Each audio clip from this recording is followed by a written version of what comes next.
How to register remote IP phones to Yeastar P-Series PBX. The new upgrade on Yeastar P-Series PBX is now available. In this upgrade, we have supported remote SIP connection, which means we will be able to register remote IP phones to our P-Series PBX with nothing but Yeastar FQDN. Therefore, avoid the potential risk and extra work caused by traditional port opening. So the upgrade will make it a lot easier, quicker, and safer for a company to build up a communication network for hybrid working. Well, in this video, we will explain how to register a remote A-Link IP phone to the P-Series PBX using the remote SIP access. First of all, please upgrade the P-Series PBX to the latest version. Make sure that we have subscribed the enterprise plan and have activated the Yeastar FQDN for the PBX. If you don't know how to do that, please check on this video. Now, go to the System setting, find Network, and enter Yeastar FQDN tab. Here we copy our domain for the P-Series PBX. Then we need to scroll down to the Features and click on SIP Access tab. And in Status, choose Enabled.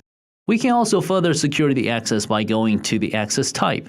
Choose to allow the account to only allow selected extensions or departments for the remote SIP registration, or choose Restricted Account and have all selected extensions and departments banned from the SIP access so they won't be registered remotely with FQDN.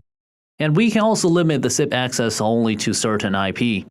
To do that, we can click on Enable IP Restriction to add allowed IP address and subnet mask. This way, only added IP address will be able to register through our PBX by SIP access. Any other IP that intend to do it will be rejected directly.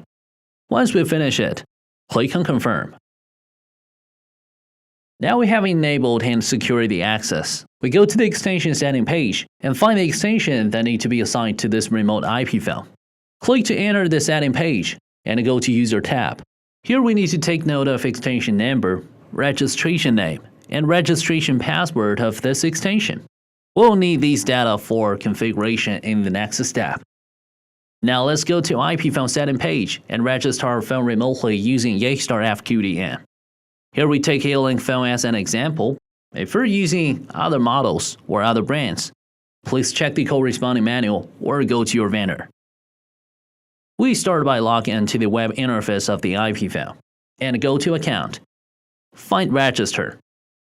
Now we enable this account for registration on the phone. Then we fill in the information we gathered from our last step.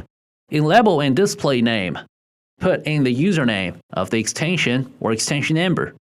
Then in Register Name and Password, put in the register name and password from our previous step. Then in Server Host, put in the domain of our PBX. Then put in the rest of the protocol and port info correctly. Now we click on Confirm and finish the registration. We can check the IP phone screen as well as the extension status from PBX interface.